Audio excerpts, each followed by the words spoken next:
Hello, I'm Dan Moyane.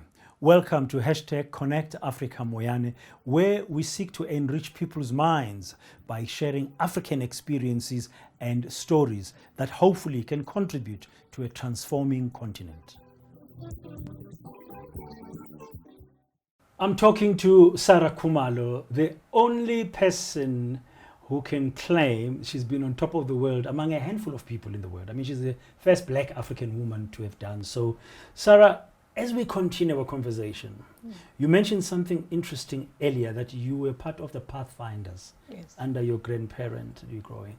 And we go to Lusaka with your mom. You met the guerrillas, the ANC fighters. You learned something else there. Yeah. Very few people can claim to have met the guerrillas as well in Lusaka. So in your pathfinding, but nothing really even then, while you were studying during your A-levels, then you were exposed to studying accounting. Nothing about climbing mountains stood up. You said until 2012. No. So what happens? What is the trigger that says to Saray Khumalo, let's do this mountaineering thing? Just take us to the beginning of that seed. So the seed was actually planted in '96. For the first time, I went to the US after watching Coming to America, which I'm sure you would more probably appreciate. And I got there with a expecting something different from the Americans based on what I had seen on Coming to America, until I was shocked with them asking me if I knew their friend in Nigeria. And I'm thinking, okay, they're just like us. They're not as clever as I thought, right? And then one person during a dinner conversation said, have you climbed Kilimanjaro? And I said no, and they went to town about it. And I thought, that is my story. You know, I should be telling you about Africa, not you. You know, and that made it possible for Kilimanjaro to be on my bucket list. And from 96 to 2012, it was there, and a lot of things happen. You get married, you get kids, other priorities. You know, I'm a list person, but it was still there on my list. And unfortunately, in 2009, while working in Sandton at EBAX, I lost my older sister, you know, one of the 7. She's the firstborn.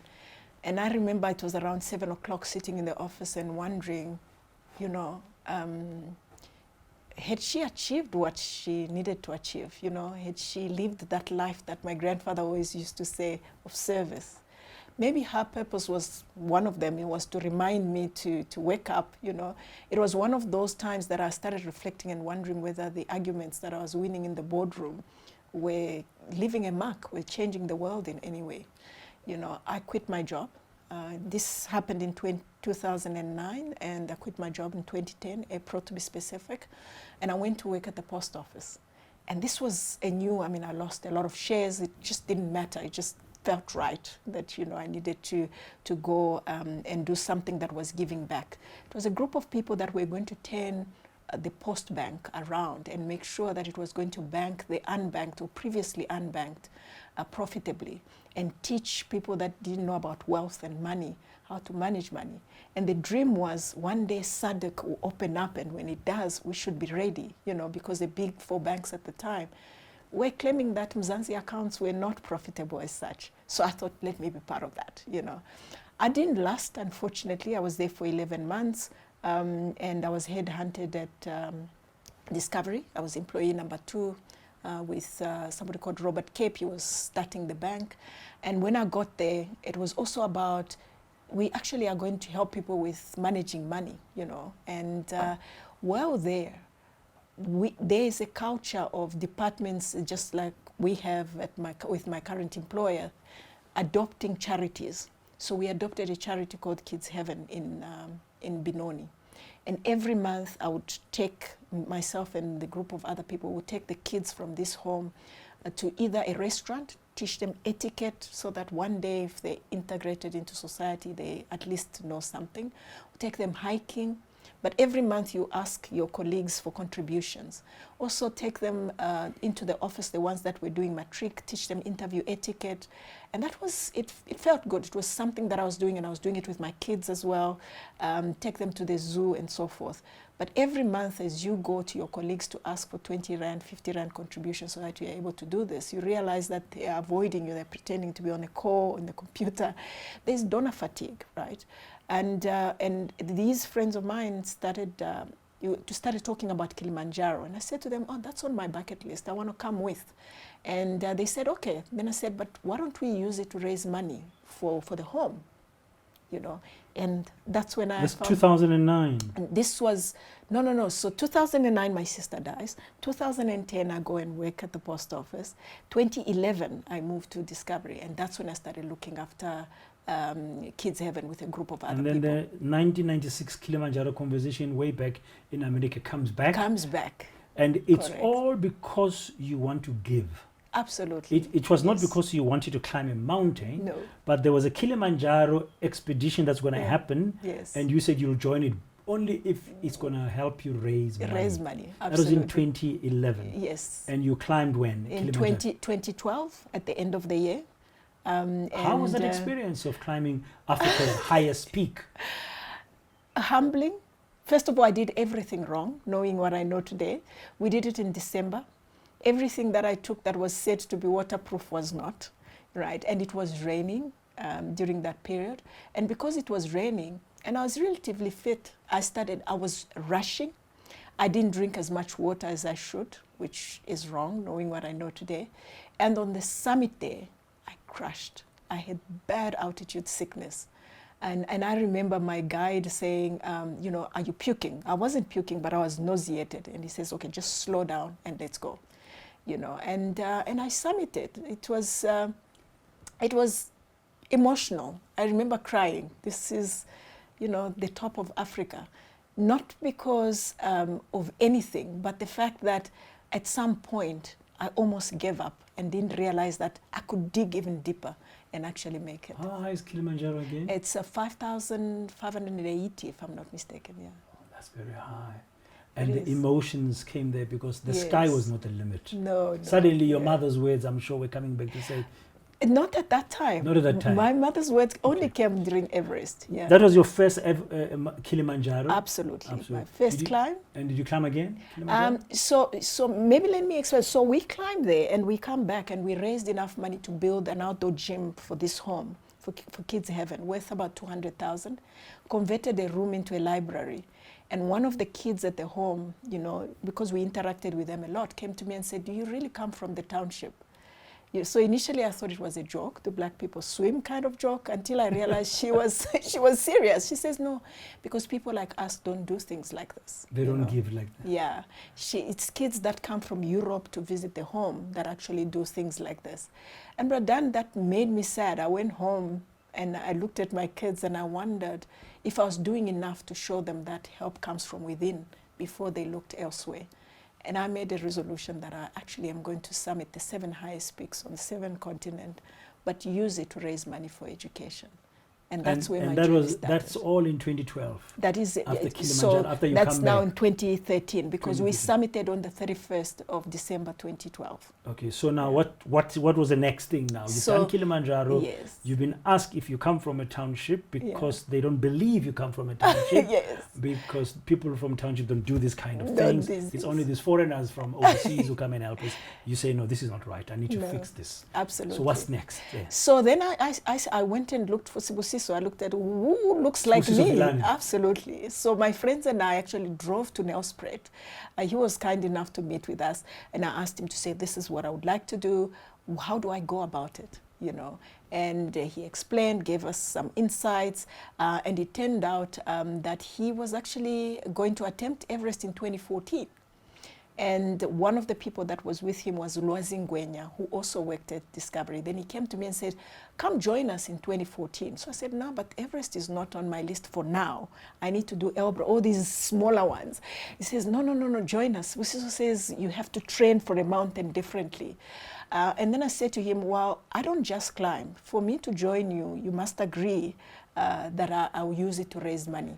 And he agreed. So I said, okay. Then I came up with the name Ubuntu Everest. I don't know if you've seen that. I've seen that. Yeah. I've seen Ubuntu Everest. That's where it came I from. used to follow Ubuntu Everest as well on Yes. social media. Yeah. And from 2014, when you went over there, to climb. Many of us in the media were saying, let's just follow and see what's happening, What's with happening. Ubuntu Everest. Yeah, so that's That was your first attempt to conquer Yes, yes. Everest. Before you tell us about your experience, I've got a book here with me in my study called Everest Untold. Okay, Yes. it's a book that's been written by a colleague in the media space, Patrick Conroy. I worked with him at 702. This book, he wrote this 20 years after he had gone as a young reporter to cover the climb by a South African expedition. Yeah. I'm sure you've met or spoken to Kathy O'Dowd. Yes, I have. And indeed. Deshan Dezel. Absolutely. She was young, they were there. Yeah. And the likes of Bruce Harold, who died on the mountain, the photographer, sadly. Yeah. And when he came back, Patrick Conroy brought me this. This is from Mount Everest, this stone. Okay. I've kept it as a gift. It's from base camp. Okay. You know base camp. I don't know base camp. He came back. He said, "I've brought this rock," because we said, "Bring us a memento." Yeah. Because on air on 702, we used to interview him and we used to cross and say, "What's happening today? What is going on?" Because there was a lot of drama and tragedy on that particular 1996 expedition. So he wrote this book, Everest Untold, in 2016, just his diaries as a young reporter. He was only 23 at the time of what happened. So the closest I've been to Mount Everest, and it's here. It's through that stone. It's through the stone. And the book, and he mentioned me in the book. And the second closest I've been, there's you, because I'm talking to you now. But you are the best because you've summited. You were right on top of the world. Are there, what's, if you had to think about Everest, what could be untold? I mean, is it really, really tough? I've interviewed Deshan Dezel before, and you get the story that it is really hard. It is.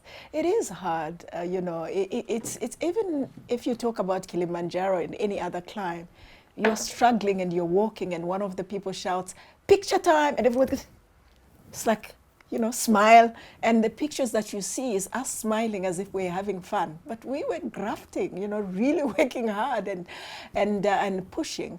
But it's liberating once you get to your target. Okay, you get there in 2014 for the first time. You've done Kilimanjaro. Yes. What are your first impressions? Just take us back there very briefly. Yeah. You finally arrive in Kathmandu, wherever you arrive first. Then you start this expedition. Yeah. What does it feel like for Sarah? So after meeting Sibusiso, I went and trained in France, just to get used to the ropes and the ice, 2013, October around. And then I found myself in Kathmandu with Sibusiso. Humbling experience. It's a city littered with century-old temples. People very humble. The one thing I remember at the time, we used to have a lot of traffic lights that were not working. Kathmandu had no traffic lights completely that were working. They had all these policemen that would conduct traffic, and not just cars, motorbikes, sometimes cows, because there you hit a cow, it's a problem. But the people were friendly. They looked at me strange because I don't think they had seen a lot of black people, but they were very friendly and humble, willing to help you at every point. And I meet all these foreigners from all over the world who had more experience in climbing than I did. When I look at it today, I had such huge imposter syndrome because people would take you for dinner or coffee and they ask, "So where have you climbed?" Kilimanjaro. And they all look like, "No. Should we be close to her while we climb or very far from her? Because she might kill you this one." She's a novice. And I remember always saying, "Oh, but do you know the first black man to summit, Kilimanjaro?" I would introduce Sibusiso as if by association he made me a lot more competent than I was. Sibusiso had been there, had done that and conquered it. Yes, and he is quite well respected, whether it's locally or abroad. And the other thing that was interesting is we had a guy called Andy, blind climber. He was born blind. He had done Kilimanjaro. This was his 7th of the 7 summits. So it changed my world quite a lot. But 2014 was your first time. Yes. Was not easy for you. You had to abandon that climb. Yes. It wasn't easy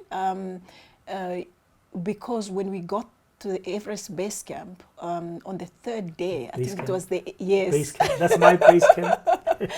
When we got to Everest base camp on the 18th of April 2014, a big sirac, a block of ice, as big as probably this room, fell onto the route that the Sherpas were climbing through to Camp 1 and killed 16 Sherpas. I think that morning I thought it was around 6 o'clock. You hear avalanches throughout the night, but you know, you also get assurance from the expedition leaders that Everest Base Camp is very well and strategically situated, so avalanches don't come to you. So you just hear the rumbling, you wake up and you sleep again. But this one, after it just hit, a few seconds later, there was a lot of noise and commotion at base camp. Shepherds talking on walkie-talkies, but they now needed a paramedic, and the only paramedic that we had was actually close to our tent. Her name was Melissa, an American girl, so they had to speak to her in English. And they said, oh, Melissa, people have been injured, come and help. All the climbers came out, because everybody now, whether Australian, American, heard that. And we all came out of the tents, what's going on? And we were assured it's nothing. And we went into the dining tent, but then we saw helicopters going on to the point where this happened, in the Khumalo icefall, and you know, lifting stuff and bringing it onto Everest Base Camp. And I took out my camera and I looked, and I actually saw that they were picking up bodies. You know, you read about these bodies on Everest, but to actually see them, it must have been very tough. That was tough. Yeah, that was tough. And then what happened with the rest of your attempt then in 2014? Okay, so 2014 the mountain was closed after this incident. After this one, so you had to come back. And I came back, I came back and actually quit my job because I started questioning a lot of things. So I've now made the resolution that when I climb and I come back, I don't make any emotional decisions. Good luck. Good luck. Because I think that was a bit of an emotional decision. I quit my job and I went to climb in Russia, and I toured Russia a bit. I climbed the highest mountain in Europe, which is Mount Everest, and I came home. 2017, I went back to, 2015, I beg your pardon, to Everest. On my own this time without Sibusiso. I had learned a little bit, you know, because after the 2014 I had climbed around the Khumalo region. Unfortunately, once again, while I was between Camp 1 and Camp 2, we were hit by an earthquake. Camp 1 and Camp 2, they're above base camp? Above base camp, so correct. You going up the mountain? Yes, through the Khumalo icefall, which is tough, unstable. And yeah. Actually, there was an earthquake. There was an earthquake. I think it was actually 8.2, if I'm not mistaken. It was quite. It was a big one. It killed over 9,000 people in Nepal. About 22 people lost their lives at Everest Base Camp. At the time, we were oblivious to what was happening. We didn't know what was happening. So Nawang, who's my Sherpa, and I were 9 climbers. 3 had gone ahead, and the idea was go climb and get to Camp 2 and come back, we'll sleep at Camp 1. So we're walking towards Camp 2, and the 3 guys were faster, they had gone. Nawang and I were following them, and suddenly the ground beneath us started shaking, you know, and it was just unreal. Nawang looks back and hooks his carabiner onto mine so that we connected, and he says to me, Sarah, we are jumping. So my job was just to look at his feet. If he jumps to the left, I jump to the left, because that shaking was going to open a crevasse. And if you fall in, it can be as low as this, or as high as, you know, as can be, that you will never be recovered. So I looked at his feet, and after a few minutes, it felt like 5 minutes, but I believe it's just below 2 minutes from what I understand now. It stopped. And Nawang says, okay, it's okay. But we both still confused because there's no avalanche, but it's just the grounds beneath us shaking. So he says, it's all right, okay. He starts taking the carabiner out of my harness. But suddenly, where we were, it's called the Western Khum. You're surrounded by mountains. So this shaking shook the mountains, and the avalanches started falling towards us. And he started praying. Om Mani Padme Hum. This is their prayer that they teach climbers, and they do as a puja ceremony before you climb up. And I looked at him, he was scared. I mean, he had, I think, 22 years experience during this time. And I just realized that we were gone. Because when it was as crazy as it was to say, let's jump a crevasse, which could have probably killed us, he had confidence. I mean, I'm thinking 22 years, he's got this. I'm just looking at his feet, that's my job. Now he's praying, and God, that I just learned about 2 days ago, this is not going to be good. And I remember that after it stopped, he says we are all right. And this was the year after the avalanche that killed 16 Sherpas, and he lost a cousin in that avalanche. We went all the way up to Camp 2, trying to come back. The earthquake and the avalanches dropped the ladders, so you cross ladders, and we couldn't get back to Camp 1, where everything was, our food, our sleeping tents. And I have never, until then, I had never been that cold. So we were stuck at Camp 2. We started learning about the earthquake, that it's actually an earthquake. We were there for 2 days, and we were airlifted, and the mountain was closed. But, you know, all these experiences for me, it's almost like, why was I spared? You know. This is 2017. This is 2015. 2015. Yeah. And I'm thinking, you were in 2014, Yes. you couldn't finish. Yes. You go back in 2015, Yeah. there's an earthquake. There's an earthquake. So why yeah. go back again? I mean, I would be scared, like, I'm not going next to that mountain ever again. Yeah. But you went back. I went back in 20. Is it the purpose that's driving you? I think it is. I know it is the purpose. I think if it was just for the picture, I probably would never have gone back. So you go back in 2017. Yes. What happens in 2017? So 2017, I go back with the notion that third time lucky, you know, what could go wrong? And I went all the way up to the South Summit, unfortunately, you know, and the winds were so bad, above 50 kilometers an hour, I think about 60, 65 kilometers an hour. And up there, you're on a ridge, Bradan, and you need to hook yourself onto the rope. If you miss for any reason and the winds are able to blow you, nobody will ever find you, either blown off to Nepal. While it's less than 100 meters away Yeah. from the top of the world, Yes. you can't risk. No, you can't risk. So there's what is called summit fever. Summit fever is what kills a lot of climbers. You can see it, but you forget to calculate to say, when I get to the summit, I'm halfway to the summit, because I need to actually come back to base camp to be able to say that I have summited. And you need to be mature about it. So you came back in So 2017. we came back to Camp 4, hoping that we would climb again, because I had additional oxygen to be able to attempt the next day. That was the plan. And as we were coming down, my oxygen supply malfunctioned. And I remember saying to my Sherpa, I'm feeling weak, but I should be feeling strong. And he says, oh no, we can see the tents there, we're fine, let's just go. And we kept going, and I lost consciousness. So now this is hearsay. He couldn't help me because he wasn't doing well himself. He went to Camp 4, left me there in the death zone, and got other Sherpas. They came and picked me up. When we got to Camp 4, our tent had been blown off. The winds were so bad. Tent had been blown off, sleeping bag, everything was gone. He took a makeshift tent and left me there, and changed my oxygen tank. And I was there for probably more than 24 hours, about 26 hours with no food, and just, you know, There's a lying lot there. of lessons that are coming out here. Yeah. Now, we want to continue our conversation, but when we continue, which we are our third part now, I want to start with 2019. Yes. Because that's the year now, that's the big year for you.